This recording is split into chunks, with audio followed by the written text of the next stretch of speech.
Hi. We'd like to talk about Charter Amendment number 7 right now. I'll just read it first, and Paul will then elaborate a little bit. This is to limit the powers of the mayor to appoint administrative department heads. The ballot question number 7 says, shall the charter be amended to require an administrative head nominated by the mayor to immediately vacate office if denied appointment by the council, and to prohibit a letter of resignation as a condition of appointment for an administrative head? This may sound a little silly, but when we discussed this on the Maui Charter Commission, one very big concern was we were told that the mayor will sometimes appoint you and then immediately say, and here, sign this letter of recommendation. Resignation, yeah. So I can pull it out anytime I feel like it. So let me elaborate on that a little bit, because I was the one who really supported this charter amendment to go through. And I think that one of the main reasons why is because this mayor, Mayor Victorino, was, and other mayors in the past, perhaps we don't know those past records, but we know this administration, he was asking those he was looking at appointing for important administrative positions to sign a resignation letter prior to their being accepted for that position. Now, what this does is, first of all, it gives a tremendous power then to the mayor. The mayor, if he doesn't agree with what that administrator is doing, or has some issues that conflict with what that administrator is doing, all he has to say is, I accept your resignation letter. Thank you for your service. And then they give him a box to put all this stuff in, and he's out the door. Now, is this a way for a $1 billion corporation to function with its top administrators? Now, I worked as an organizational development consultant for 26 years, and I mean, they would not allow that legally in most states to happen. But here in Hawaii, it is accepted, but again, it's unethical.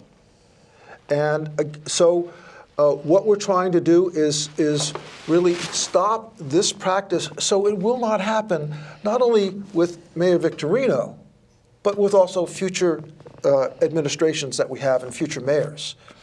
Again, when you look at the way a $1 billion corporation needs to function and bring in very highly qualified individuals to run those positions, most people would not accept, who are very qualified and who are being solicited by a lot of different people, they would not accept this type of offer, especially with them signing their resignation letter as part of the deal of their being accepted. So again, it is a practice done by this administration. I personally was shocked when I learned about this, that the mayor was doing this. I think that, again, in terms of the way the governance works, we're not a third world country. That's how it's done in other areas of the world. But we need to advance beyond that and become a professionally run organization. And that does not happen in highly effective professional organizations, believe me. In fact, it wouldn't be allowed, like I said, in most states. It's illegal for that type of thing to occur. So, Ward, do you want to say a little bit more on this? I do. Paul's been focusing on the second part of this, that is having an administrative head pre-sign a letter of resignation so that they can be thrown out at will. The first part of it is the mayor nominates, but the council has to do the appointment.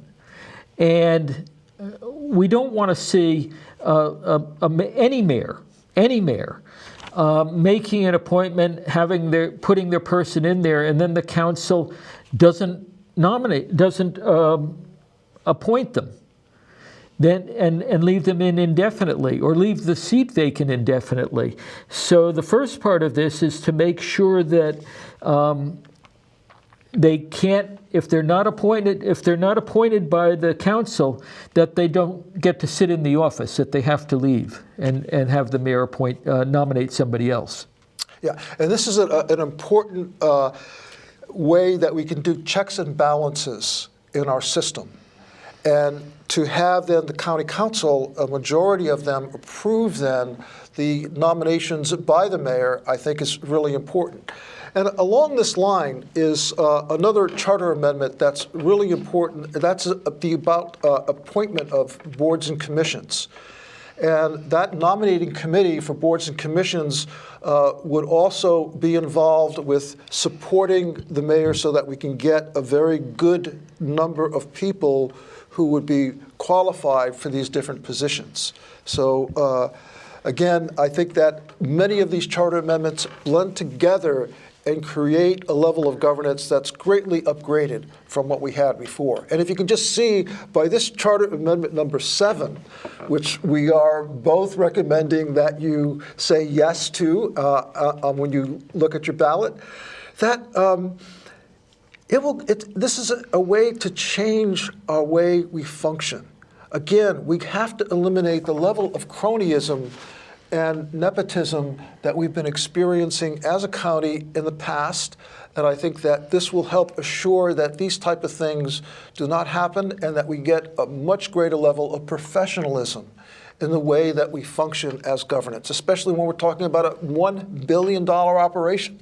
So this is something that could easily be influenced by a lot of offshore money or a lot of other things because, again, we're dealing with a lot of revenue, a lot of contracts, a lot of different things that are happening. So, again, I think that in terms of our ethics for our community, vote yes for Charter Amendment number 7.